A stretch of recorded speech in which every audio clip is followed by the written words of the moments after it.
تخيل معايا كده فريق بيكسب ماتش مهم في الدوري، طبيعي يفرح وطبيعي يحتفل، بس اللي مش طبيعي انك تلاقي استديوهات التحليل في انجلترا اتقلبت، الصحافه بتهاجم وجماهير الفرق التانيه بتتريق وتحس ان في غل عامه كده. ليه كل ده بقى؟ عشان الفريق ده اسمه ارسنال. عشان تفهم حجم الكره ده وتعرف ازاي اتبنى لازم نرجع للاساس. ارسنال مش نادي طالع امبارح بفلوس استثمارات او طفره مؤقته، ارسنال هو نادي نبلاء لندن. احنا بنتكلم عن تالت اكتر نادي كسب الدوري الانجليزي برصيد 13 مره، وغير كده صاحب الرقم القياسي في كاس الاتحاد الانجليزي. الوزن التاريخي ده خلق عند جمهور ارسنال حاله من الكبرياء، هم دايما شايفين نفسهم الاصل واصحاب البيت، واي نادي تاني في لندن او بره لندن بيحاول يعمل تاريخ هو مجرد محدث نعمه بالنسبه لهم. التعليق التاريخي ده كان بيستفز الخصوم، بس الكبرياء ده اتحول لغرور صريح في موسم واحد، موسم 2003 2004 دوري الانفينسيبلز. جيل ارسن فينجر الذهبي، تيري هنري، بيريز، فييرا. الجيل ده مش بس اخد الدوري، ده حرفيا داس على كرامه كل فرق انجلترا. تخيل تبقى مشجع لفرقه تانية قاعد قدام التلفزيون كل اسبوع مستني ارسنال يقع، مستنيه يخسر ماتش واحد بس عشان تتنفس وتشمت فيه، والموسم يخلص وكل محاولاتك تفشل وما يخسروش ولا ماتش. والمستفز اكتر رابطه الدوري تعمل لهم كاس من الذهب مخصوص ليهم عشان تفكر كل فرق انجلترا بعجزهم قدام الجيل ده. الانجاز ده على قد ما هو اعظم حاجه حصلت في تاريخ النادي، على قد ما كان تاثيره عكسي، هو اللي حط البذر الاولى للكره الجماعي. ارسنال في الفتره دي حسس كل فرق انجلترا بعقده النص، وده خلى الجماهير كلها تتوحد على هدف واحد، امتى ارسنال هيقع عشان يدوس عليه. وكانوا مستنيين الغلطه، والغلطه دي بدات لما فينجر قرر يغير جينات الكره الانجليزيه كلها. لما فينجر بقى حط رجله في انجلترا سنه 1996، الكره الانجليزيه كانت عباره عن خناقه في الملعب، كور طويله، التحامات، واللعيبه بتخلص الماتش تطلع على اقرب بار تشرب.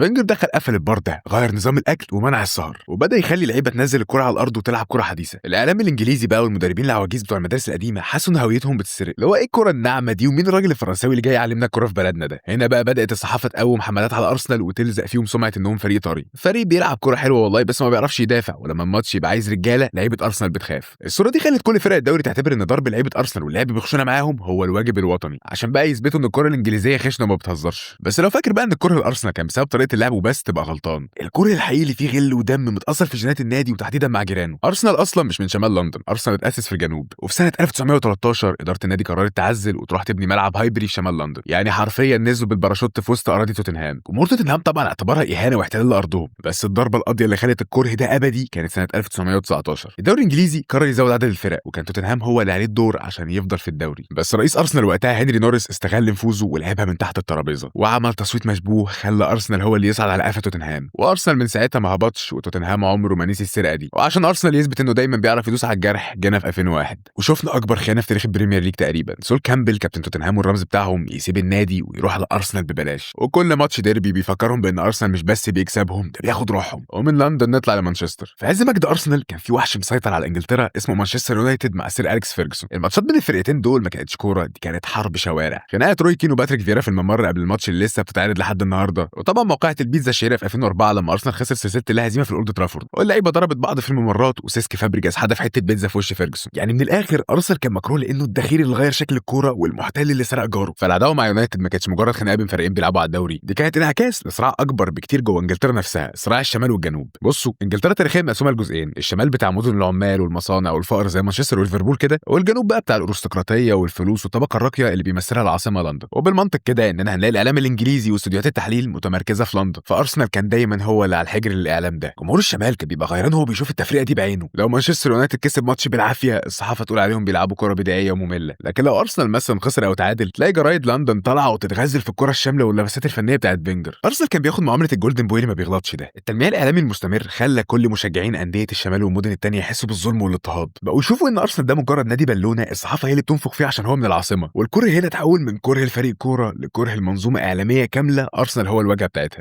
ولو فاكر بقى ان عداوه مانشستر يونايتد وتوتنهام هي اللي شكلت كل الكره الارسنال، يبقى انت لسه ما شفتش الفيلن اللي نزل لندن وقرر يخلي اهانه ارسنال اسلوب حياه. في 2004 كلنا كنا عارفين ان لندن ليها كبير واحد ومسيطر وهو ارسنال، لحد ما فجاه ملياردير روسي اسمه رومان ابراموفيتش اشترى تشيلسي، وجاب معاه مدرب شاب واثق في نفسه كده لدرجه الغرور ولسانه اطول منه. مورينيو ما كانش جاي بس ينافس ارسنال على البطولات، ده كان جاي يسحب منهم زعامه العاصمه، وكان عارف ان اسهل طريقه يكسر بيها كبرياء ارسنال هي الحرب النفسيه. فينجر اللي كان متعود على الاحترام والتقدير ما كانش طايق فكره ان تشيلسي بيشتري النجاح بالفلوس، وكان دايما بينتقدهم في الصحافه. هنا مورينيو قرر يرد، بس رده ما كانش كروي، رده كان اهانه شخصيه ومباشره. مورينيو طلع في مؤتمر صحفي وقال تصريح زاز لانجلترا، انا اعتقد ان فينجر من الناس اللي بيبقى عندهم هوس ومرض بانهم يقعدوا يتفرجوا على الستات وهما بينشروا الغسيل في البلكونات. دي كانت اول مره مدرب يتجرأ ويهين بروفيسور ارسنال بالشكل ده ويقلل من احترامه قدام الملايين. العداوه دي خلت جمهور تشيلسي اللي كان بيعتبر ارسنال عقدته يركب الموجه ويبدا يمارس نوع جديد من الكره، كره مبني على التقليل المادي، احنا معانا فلوس، احنا بنجيب احسن لعيبه، وانتوا مجرد تاريخ تاريخ قديم. بس الضربه القاضيه اللي خلت الكره الارسنال ياخد شكل المعايره الابديه جت بعدها بسنين في ولايه مورينيو الثانيه. فينجر كان بيلمح ان مورينيو بيخاف من الهزيمه عشان كده بيلعب بتحفظ، فمورينيو طلع قدام الكاميرات وقال ارسن فينجر متخصص في الفشل، بقاله 8 سنين ما بيكسبش اي حاجه، والله لو انا عملت كده في تشيلسي هسيب النادي ومش هرجع تاني لندن اصلا. جمله متخصص في الفشل دي بقت ترند قبل ما السوشيال ميديا تسيطر، بقت هي السلاح اللي كل جماهير انجلترا بتضرب بيه ارسنال في اي نقاش. مورينيو نجح انه يكسر الاحترام او حتى الرهبه اللي كانت حوالين ارسنال وحولهم لفرقه عادي جدا تتهزق ويتريق عليها في المايكات، وده شجع جماهير الفرق التانيه انها تتمادى اكتر. مع بدايه الصعود الحقيقي الفريق المرعب اللي كان بيكسر عظم المنافسين وكمان اللي كان بيناطح السير اليكس فيرجسون راس براس فجاه اتقصقص ريشه. الكره اللي كان مبني على الخوف والنديه اتحول لكره مبني على الاستهزاء والسف، وارسنال بقى هو النكته اللي كل انجلترا بتتريق عليها. اللي حصل بقى في 2006 اداره ارسنال خدت قرار تاريخي انهم يسيبوا ملعب هايبري ويبنوا ملعب الامارات عشان يواجهوا الانديه الكبيره اقتصاديا، بس تكلفه الملعب كسرت ظهر النادي بالديون. فينجر بقى بيحسب السنت والنادي دخل في نفق التقشف. هنا بقى بدات حقبه السوبر ماركت، ارسنال اتحول من بطل مرعب لفاترينه عرض فاتحه ابوابها للمنافسين المباشرين. تخيل فريق كان بيعادي مانشستر يونايتد عداوه الدم يروح يبيع لهم روبن فان بيرسي الكابتن والهداف بتاعهم اصلا، وفي الاخر عشان يروح اليونايتد ويجيب لهم الدوري ال20. وتخيل مانشستر سيتي اللي كان لسه بيبني مشروع بفلوس الاستثمارات يروح يشتري نص فرقه ارسنال، كليشي وسمير نصري وإيمانويل أديبايور. ولازم نقف عند لقطه بتلخص المرحله دي كلها، لما أديبايور سجل في ارسنال مع سيتي وجري بطول الملعب كله عشان يحتفل ويتزحلق على ركبه ويستفز جمهور ارسنال في المدرجات. اللقطه دي كانت اعلان رسمي بان هيبه ارسنال وقعت، المنافسين ما بقوش يعملوا لهم اي حساب خالص، النادي الارستقراطي المتعالي بقى مجرد محطه ترانزيت او حصاله للفرق التانيه. ومع تراجع المستوى والانهيار ده ظهر وحش جديد خلى ارسنال ترند اسبوعي للميمز، قنوات المشجعين وتحديدا AFTV. في فتره التخبط دي ارسنال بقى ميم ماتيريال، الناس خلاص بقى ما كانتش بتفتح ماتشات ارسنال عشان تتفرج على الكوره، الناس كانت بتستنى ارسنال يخسر الماتش وتجري تفتح يوتيوب عشان تتفرج على صياح وانهيار جمهور ارسنال مع روبي. الجمله بتاعت اي ام تايرد روبي دي بقت شعار المرحله. الانهيار اللي بدا ببيع النجوم والديون ما كانش اخره بس ان المنافسين يشتموا فيه، ده وصل لمرحله اسوأ بكتير، مرحله خلت النادي يدمر نفسه من جوه. الكوره ما بقاش من بره وبس، ده بقى طالع من قلب البيت. ارسنال دخل في حرب اهليه لما النتائج ساءت والبطولات الكبيره غابت سنين. جمهور ارسنال اتقسم نصين، ناس شايفه ان ارسن فينجر هو الاب الروحي اللي بنى النادي ولازم يكمل، وناس تانية فاض بيها وشايفه ان العجوز اللي بيدمر النادي ده لازم ينطرد فورا. الموضوع ما بقاش مجرد خناقه، دول بقى بيمسكوا في بعض ويضربوا بعض بجد جوه المدرجات وبره الملاعب قدام كاميرات العالم كلها. وبدل ما الجماهير تدعم فرقتها بقوا يلموا فلوس من بعض عشان ياجروا طيارات تطير فوق الملاعب وقت الماتشات وهي شايله يافطه عريضه مكتوب عليها فينجر اوت. تخيل حجم العبث، العالم كله بقى قاعد يتفرج على نادي بحجم ارسنال وهو بيتحول لمسرحيه هزليه. وخلاص بقى المنافسين ما كانوش محتاجين يبذلوا مجهود عشان يكسروا ارسنال، ارسنال كان بيكسر نفسه بنفسه. وفي عز ما الكوميديا السوداء دي شغاله جوه انجلترا كانت فضايح اوروبا بتكمل اللوحه. ارسنال اللي كان بيحلم بشخصيه البطل في دوري الابطال بقى هو الحصاله الرسميه لكبار القاره، يعني عوده ابديه قدام برشلونه وايقونه الاذلال الكروي كانت في المواجهات مع بايرن ميونخ. وبايرن ما كانش بيكسب ارسنال ماتش وخلاص، بايرن كان عمال يديهم سكورات وبس. يعني عندك بقى السقوط التاريخي والخساره بنتيجه 10-2 في مجموع الماتشين. الرقم ده خلى ارسنال مين في كل حته، كل اللي بيشجعوا الكوره عامه بقوا بيعتبروا ماتشات ارسنال في الابطال هي الفقره الكوميديه بتاعت نص الاسبوع. الحاله دي من التخبط الداخلي والفضائح الخارجيه هي اللي خلت كل الناس تبص لارسنال على انه نادي انتهى صلاحيته، لحد ما الامور جابت اخرها وجا ميكيل ارتيتا عشان يقلب الترابيزه. لما ميكيل ارتيتا استلم الفرقه في اخر 2019 ارسنال ما كانش مجرد فريق بيمر بازمه، ارسنال كان خرابه ومتقسمه لاحزاب، لعيبه بياخدوا ملايين وما بيعملوش اي حاجه وفريق فاقد لهويته اصلا. ارتيتا واقف قدام الاعلام وقال جمله واحده: تراست ذا بروسيس. في الاول انجلترا كلها ماتت من الضحك، اللي هو ناثق في ايه وانت بتتعبى من الدوري كله. بس ارتيتا ما كانش بيهزر وبدا في اكبر عمليه تنظيف في تاريخ النادي. عشان يبني شخصيه جديده كان لازم يقتل كل الكيانات المتمرده وبدا يطلع شباب ويعتمد عليهم. مشى مسعود اوزيل من النادي وبعده طرد اوباميانج اللي كان الهداف والنجم الاول. ارتيتا بقى بيحاول يشتغل على رساله ان ارسنال مش حصاله ومش مكان للمنظره. الصحافه وقتها طبعا هجمته لحد ما فجاه المشروع نجح وارسنال اتحول لوحش ورجع ينطح السيتي على الدوري. بس السر الحقيقي ورا الكره اللي رجع يتولد من جديد لارسنال ما كانش بس في النتائج، السر كان في شخصيه الفريق. ارتيتا عارف ان الكره المثاليه والشغل ده مش هياكل عيش في غابه البريمير ليج، عشان تكسب وتخوف المنافسين لازم تتخلى عن السكسي فوتبول ولازم تبقى فريق تنح. وهنا بقى دخلنا في حقبه الدارك ارتس. ارسنال كانت دايما سمعته ان لعيبته بتتضرب وتسكت بقى عباره عن كتيبه من البلطجيه الكرويين بس بشياكه. بص على الدفاع، جابرييل وصليبا بقوا جردات على باب النادي، ولو بصيت على باقي الفرقه برضه هتلاقي عندهم كلاحه كده. ارسنال بقى استاذ في تضييع الوقت وقتل رتم الماتش، مفيش فرقه بقت تحب تلعب ضدهم، والسف والضحك اختفوا تماما ورجع مكانهم الغل الكروي. المنافسين لقوا نفسهم قدام ارسنال جديد قوي ما بيرحمش ومش فارقه معاه انك تكرهه. رغم ان ارتيتا رجع الهبه وعمل فريق رخم الا ان في لعنه لسه في الجلده، واللعنه دي هي اللي بتخلي المنافسين يلاقوا مساحه يقلبوا الخوف لشماته تاني في اخر كل موسم. اللعنه المره دي اسمها البوتل جوب او متلازمه السقوط في الامتار الاخيره. مهما ارسنال كان مرعب وعمل ارقام قياسيه، جماهير انجلترا بتبقى مستنيه شهر ابريل ومايو لانهم مقتنعين ان ارسنال هيجي في الماني تايم ويقع. موسم 22-23 كان هو التجسيد الحرفي للكوميديا دي. ارسنال فضل متصدر الدوري الانجليزي 248 يوم، رقم قياسي. الفريق فضل متصدر طول المده دي وفي الاخر ما ياخدش اللقب. وفي عز ما الجماهير كانت بتجهز الاحتفالات الفريق انهار، بينزفوا نقط قدام فرقه بتصارع على الهبوط وبيسلموا الدوري للسيتي على طبق من ذهب. الواقعه دي بتدي الخصوم اقوى سلاح لمعايره جماهير ارسنال. والحوار بقى ان اي حد ما بقاش يشجع ارسنال بيقول انتوا مهما عملتوا انتوا اخركم تمسكوا الدوري لسيتي لحد ما يجي هو وياخده منكم. البوتل جوب دي خلى ارسنال عامل زي الواد اللي بيبيع طول السنه ان هو دحيح وبيجي في امتحان الفاينل وينسى كل حاجه ويسقط. رد الفعل ده متمثل في الاستحقاقيه من العدم اللي عايش فيها جمهور ارسنال وتقمصهم الابدي لدور الضحيه. جمهور ارسنال دلوقتي بيتعاملوا كانه بطل المجره، نبره تعالي، تضخيم في كل باص، واحساس دايما انهم كاسحين الاخضر واليابس. بس لما تنزل لارض الواقع تبص على ورق تلاقي ان ارتيتا بقاله كام سنه بيمحر في الفريق وبيبنيه. طب والحصيله الحقيقيه ايه؟ كاس اتحاد انجليزي ودرع خيريه. لا جابوا دوري انجليزي في عز فورمتهم ولا حتى بيشموا دوري الابطال. التناقض المرعب بين النفخه وغياب البطولات الكبيره اللي بتثبت العظمه دي بيخلي جماهير الفرق التانيه تستفزهم وتكرههم. يعني انتوا عاملين الدوشه دي كلها ومصدعين دماغنا على ايه؟ والمشكله ان لما الفريق بيقعوا يضيع منه الدوري في الامتار الاخيره فجاه النغمه بتتغير، التحكيم بيظلمنا والاتحاد الانجليزي متامر علينا. ده بيخلي اي حد تاني يستمتع بفشلهم، لان مفيش حاجه تبسط اي حد اكتر من انه يشوف حد مغرور بيقع وما بيعترفش ان المشكله فيه. الاستحقاقيه العاليه دي مع احتفالات الجماهير اللي بتحسسك ان هم خدوا كاس العالم لو كسبوا ماتش في الجوله السادسه هي اللي فتحت الباب لظاهره غريبه جدا في الاعلام الانجليزي. الظاهره دي بقى الناس بتسميها شرطه الاحتفالات. لما ارسنال يكسب ماتش تقيل اللعيبه وارتيتا بيتحولوا لكتله مشاعر. ارتيتا بيسيب المنطقه الفنيه وبيجري على الخط كانه مشجع واللعيبه بتحتفل بهستيريا. هنا بقى بتدخل شرطه الاحتفالات من استوديوهات التحليل. تلاقي محللين زي ريتشارد كيز طالعين يهاجموهم بقسوه ويقولوا بقى كلام زي اللي هو ايه قله الاحترام دي، انتوا كسبتوا ماتش ب3 نقط ما خدتوش دوري ابطال اوروبا. مدربين الفرق التاني نفسهم بقى بيشتكوا من احتفال ارتيتا وبيعتبروها اهانه ليهم. ارتيتا بقى هو المغناطيس اللي بيسحب طاقه الكراهيه وبقت كل حركه بيعملها متراقبه عشان يتهاجم عليها. بس لو اتكلمنا بجد بقى شويه هل الناس بتكره ارسنال عشان طريقه احتفالهم بجد؟ من كام سنه ارسنال كان بيكسب وبيحتفل ومحدش كان بيفتح بقه لانهم كانوا في المركز الثامن ومحدش عامل لهم حساب. بس الحقيقه بقى اللي الاعلام والمنافسين مش عايزين يعترفوا بيها هي انهم بيهاجموا احتفالات ارسنال عشان هم خايفين بجد. الكره الحالي لارسنال اساسه الخوف من ان النادي اللي فضلوا سنين يضحكوا عليه رجع يقف على رجله ويهددهم بجد. هم زعلانين قوي ان ايام ما كان ارسنال حصاله انتهت وان الوحش اللي كان نايم بدا يصحى. في الاخر قصه الكره لارسنال هي قصه تطور طبيعي لتاريخ نادي مليان تقلبات. الكره بدا كعقده نقص من جيل انفينسيبلز وبعدين نزل لسابع ارضه بقى تنمر وتريقه في سنين الضياع والديون ودلوقتي رجع تاني شكله الاولاني كره مبني على الخوف. بس المره دي